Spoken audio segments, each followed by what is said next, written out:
Welcome to this week's Digital Scrapbook layout. The collaboration kit called Hello Summer from gingerscraps.net was used for this week's layout. The kit contains many fun colors, papers, and elements.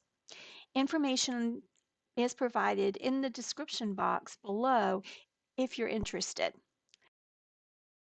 I am using version 2.10.20 of GIMP. This layout combines 5 photos. Here I've got them in their cluster. I've used 6 different digital papers, 2 each of 5 for the paper strips, and 1 for the background paper. I used 3 trim accents and some staples to hold the photos onto the page, as well as a torn paper for this part of the journaling. I'm just going to start with our 3600 by 3600 pixel new image, providing us with a 12 inch by 12 inch finished product with 300 pixels per inch. You'll see here I have my photos already cropped and in place. I have my background digital paper already here. And here in my layer palette, I have each of the 5 accent papers ready to go. Before cutting these papers into paper strips, I will first duplicate each one so there's 2 copies of each. And I'm going to create a template for us to cut the paper. So to create the template, I'm going to do a new layer, and this is the template. And I'm going to use my rectangle select tool. I'm going to draw a rectangle. And on my new layer, I'm going to fill that rectangle with black. Now I'm going to use my free select tool. I'm going to select none to take away that marching ants. And let me zoom in a little. I'm going to do a click. I'm going to draw a line to approximate center. Click. Click again, making sure that my line goes right through the edge. And then I'm going to click in my first one to connect them for our marching ants. Make sure I'm on the correct layer, and I'm push the delete key on my keyboard. I'm going to do the same thing over here. I have to select none, click outside, make sure that I run my line through the corner and connect marching ants and delete. I now have a template from which I can use in cutting my papers. So let's go ahead and duplicate each one.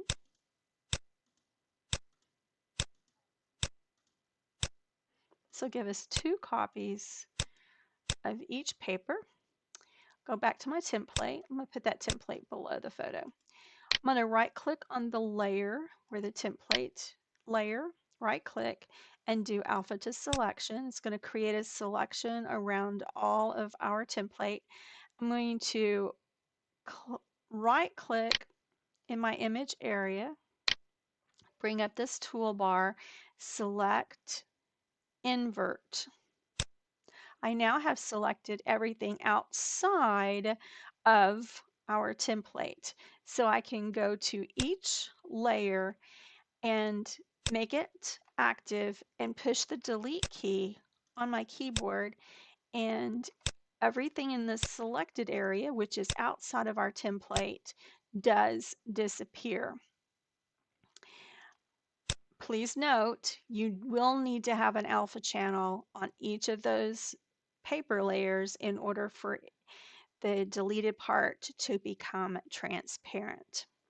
Second note, we did this, so now the layer is not the paper cut, the layer is the whole piece.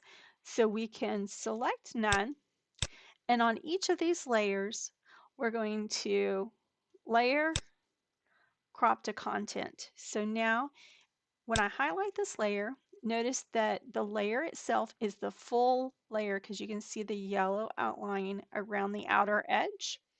However, if I go to the layer menu and I click crop to content, it reduces our selection, our yellow highlighted area, reduces it to just the area that has content.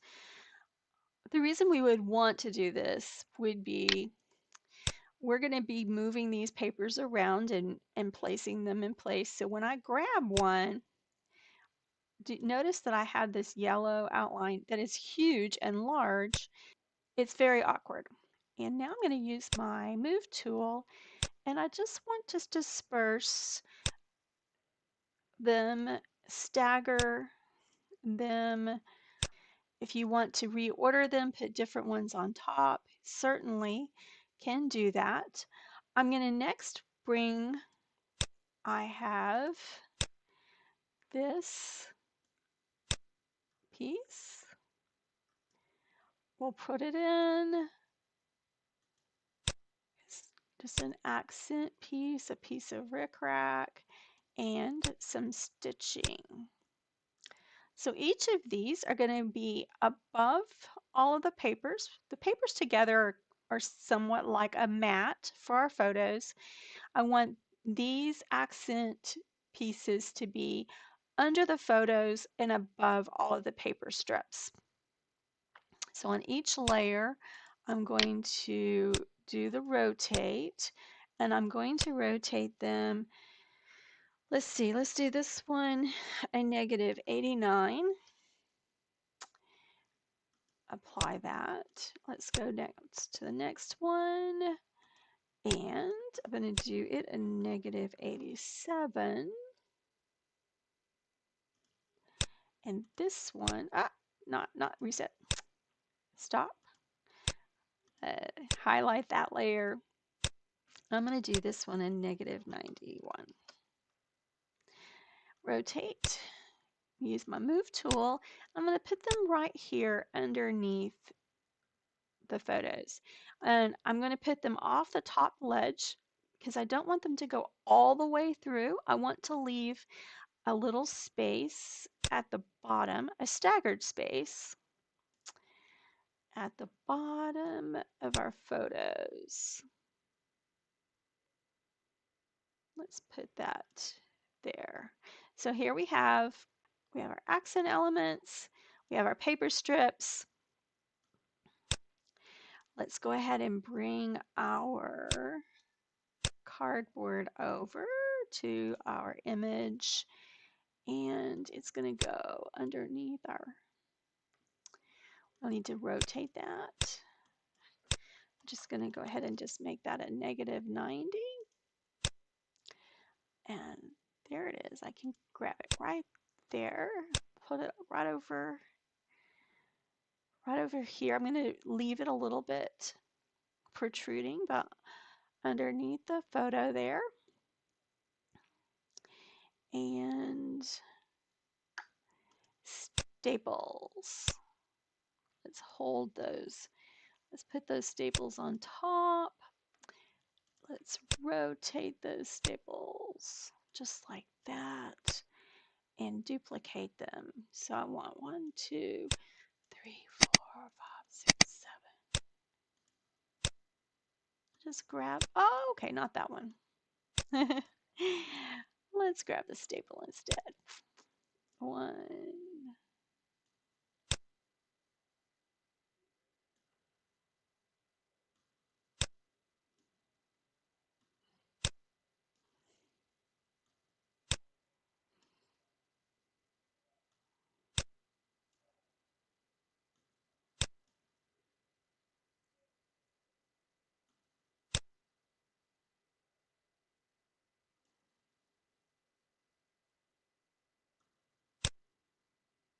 Okay.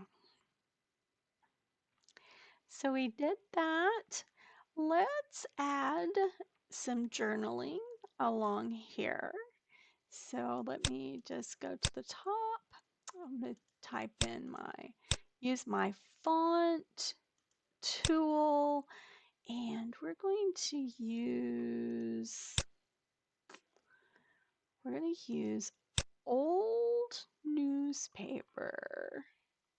I have the information for the fonts that I used in the description box. Old newspaper at 70. Let's make that. Do we have a slate? We don't. Let's see. There. So let's type it out. Let's see.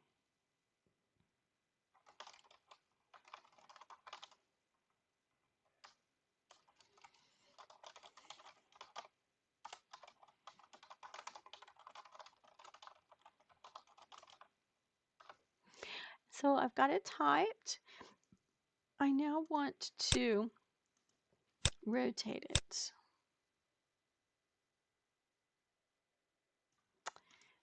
And move it onto our cardboard. And there we have our journaling on our cardboard. And let's do one more piece of journaling. And we want this one to be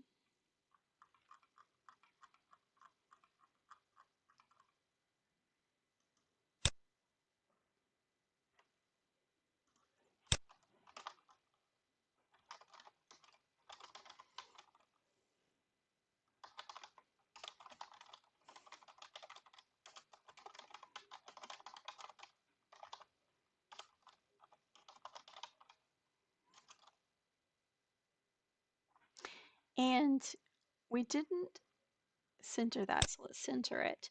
I would like to have the title to be just a little bit larger so I can use this text box here to change just one section of all the journaling text box there. So now I can get out of that and move it. If I want to put it here or here, I can choose wherever I want to put the journaling. So what if I put it here and I moved this paper piece off our paper, off of our layout? I think I want to do that. So that's the basics for the layout. I would come in and add dimension around the outer edge of the background paper. I would crop these items to be the size of the image. I would add inking to the edges of all of our photos, add a multiplied edge to each of the paper strips. If you wanted to add some other dimension, a shadow could be added to these. Add a shadow to our accent pieces here.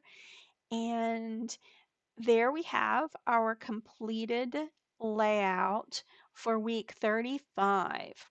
I would save this completed project in the native GIMP file XCF so that I can maintain all the layers in case I needed to change anything. And I would also save it as the JPEG, the full-size JPEG, so that I could print it into my finished album.